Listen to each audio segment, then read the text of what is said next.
कलयुग में कल्कि अवतार का इंतजार कर रहे 7 चिरंजीवी भगवान कल्कि से कब और कहां मिलेंगे, और क्या आप जानते हैं कैसे भगवान कल्कि और 7 चिरंजीवी मिलकर करेंगे असुर कली का विनाश। मित्रों, जब जब इस धरती पे पाप बढ़ा है तब तब भगवान विष्णु ने अवतार लिया है और दुष्टों का नाश किया है। भगवान विष्णु के अब तक कुल 9 अवतारों का अवतरण इस धरती पर हो चुका है। हिंदू पुराणों और धर्म ग्रंथों के अनुसार भगवान विष्णु का 10वां अवतार कल के अवतार के रूप में कलयुग में जन्म लेगा। वहीं कलयुग में कल के अवतार की प्रतीक्षा में आज भी 7 महापुरुष जी रहे हैं। नंबर 1, बजरंगबली। इन दिव्य पुरुषों की सूची में सबसे पहले चिरंजीवी महापुरुष राम भक्त हनुमान जी का नाम आता है। हनुमान जी को माता सीता ने चिरंजीवी होने का वरदान दिया था और भगवान श्री राम से बजरंगबली को कलयुग के अंत तक धर्म और राम कथा का प्रचार करने की आज्ञा मिली थी। हनुमान जी के जीवित होने के प्रमाण आज भी कई जगहों पर मिलते हैं। महाभारत के वन पर्व अध्याय के 151 के अनुसार एक बार भीम द्रौपदी के लिए पुष्प लेने गंधमादन पर्वत जा रहे थे। तब उनकी मुलाकात हनुमान जी से हुई थी। कहा यह भी जाता है कि हर 41 साल में बजरंगबली श्रीलंका के मातंग कबीले में ब्रह्म ज्ञान देने आते हैं। कलयुग के अंत में जब पाप की सीमा बढ़ जाएगी तब भगवान कल की इस पृथ्वी लोक पर अवतरित होंगे। तब बजरंगबली एक बार फिर से भगवान कल्कि के रूप में श्री राम जी के दर्शन करेंगे और तब श्री राम द्वारा दिए उन वचनों का कार्यकाल भी समाप्त हो जाएगा। नंबर 2, परशुराम। चिरंजीवी महापुरुषों की लिस्ट में दूसरा नाम परशुराम जी का आता है। परशुराम जी भगवान विष्णु के 6ठे अवतार हैं। चिरंजीवी होने के चलते उनके भी प्रमाण महाभारत काल में भी दिखे थे। आपको बता दें कि परशुराम जी पितामह भीष्म, कर्ण और गुरु द्रोणाचार्य के गुरु भी थे। पौराणिक कथाओं के मुताबिक भगवान कल्कि के गुरु भी परशुराम जी ही होंगे। महाभारत काल में भी उनका निवास महेंद्रगिरी पर्वत ही था और आज कलयुग में भी वो इसी पर्वत पर तपस्या में लीन होकर कल्कि अवतार की प्रतीक्षा कर रहे हैं। नंबर 3, राजा बलि। राजा बलि श्री हरिभक्त प्रहलाद के वंशज थे। उन्होंने अपने बल से तीनों लोगों को जीत लिया था। इसके साथ ही उनको बहुत बड़ा दानवीर भी माना जाता है। पौराणिक कथाओं की माने तो भगवान विष्णु ने राजा बलि के घमंड को तोड़ने के लिए वामन अवतार लिया था।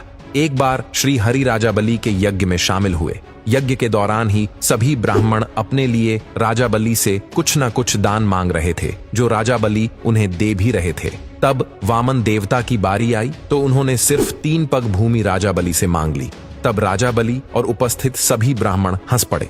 राजा बलि ने कहा कि आप अपने छोटे छोटे पैरों से कितनी जमीन नाप पाएंगे और कुछ मांग लो, लेकिन वामन देवता अपनी मांग पर डटे रहे। तब राजा बलि ने कहा, जहां आप चाहो 3 पग जमीन ले लो। तब वामन देवता ने अपना विराट रूप धारण कर लिया और एक पग में देवलोक और दूसरे पग में पृथ्वी और पाताल लोक नाप दिया। इसके बाद उन्होंने कहा कि तीसरा पग कहां रखूं राजन। राजा बलि ने अपना सर आगे कर दिया और वामन देवता ने राजा बलि के सिर पर पैर रखकर उन्हें पाताल लोक भेज दिया और उन्हें सूतल लोक में बसा दिया, जहां वो आज भी अपनी मुक्ति के लिए कल की अवतार की प्रतीक्षा कर रहे हैं। नंबर 4, विभीषण। मित्रों, अब हम बात करेंगे चौथे महापुरुष लंका अधिपति विभीषण के बारे में। विभीषण प्रभु राम के अनन्य भक्त थे। जब लंकापति रावण ने माता सीता का हरण कर लिया था तब विभीषण ने अपने भाई रावण को काफी समझाया था कि भगवान राम से शत्रुता न करें, जिसके बाद रावण ने उन्हें अपनी लंका से निकाल दिया था। तब विभीषण भगवान राम की सेवा में चले गए और रावण के अधर्म का अंत करने के लिए धर्म का साथ दिया। यही कारण है कि भगवान श्री राम ने विभीषण को चिरंजीवी होने का वरदान दिया था, जो कि आज के युग यानी कल युग के अंत तक जीवित रहेंगे। विभीषण के जीवित होने के प्रमाण रामायण काल के बाद महाभारत काल में भी मिले थे। युधिष्ठिर के राजसीय यज्ञ के दौरान सहदेव विभीषण की मुलाकात हुई थी। कलयुग में विभीषण कहाँ है, इस बात की जानकारी तो किसी को नहीं है, लेकिन ये जरूर पता है कि उनका उस युग में भी होने का सिर्फ एक लक्ष्य है, जो है अपने प्रभु के अवतार कल्कि से मिलना। नंबर 5, अश्वत्थामा। इन 7 महापुरुषों में अश्वत्थामा का नाम भी शामिल है। गुरु द्रोणाचार्य के पुत्र अश्वत्थामा आज भी इस पृथ्वी लोक पर मुक्ति के लिए भटक रहे हैं। महाभारत के युद्ध में अश्वत्थामा ने कौरवों का साथ दिया था। धर्म ग्रंथों के अनुसार भगवान श्री कृष्ण ने ब्रह्मास्त्र चलाने के कारण अश्वत्थामा को कलयुग के अंत तक भटकने का श्राप दिया था। अश्वत्थामा के संबंध में प्रचलित मान्यता है कि मध्य प्रदेश के असीरगढ़ किले में मौजूद प्राचीन शिव मंदिर में अश्वत्थामा हर दिन भगवान शिव की पूजा करने आते हैं। अश्वत्थामा भी कल के अवतार की प्रतीक्षा कर रहे हैं। कहा जाता है कि अश्वत्थामा भगवान शिव का इकलौता ऐसा अवतार है जिसकी पूजा नहीं की जाती, परंतु कल की अवतार में अश्वत्थामा का एक अहम रोल होगा जो आने वाली पीढ़ियों तक उसका गुणगान करेंगी। नंबर 6, महर्षि व्यास। महर्षि को वेद व्यास के नाम से भी जाना जाता है क्योंकि उन्होंने ही चारों वेद, महाभारत, 18 पुराण और भागवत गीता लिखी थी। महर्षि व्यास जी ने भगवान कल्कि के जन्म से पहले उनके अवतार के बारे में ग्रंथों में लिख दिया था।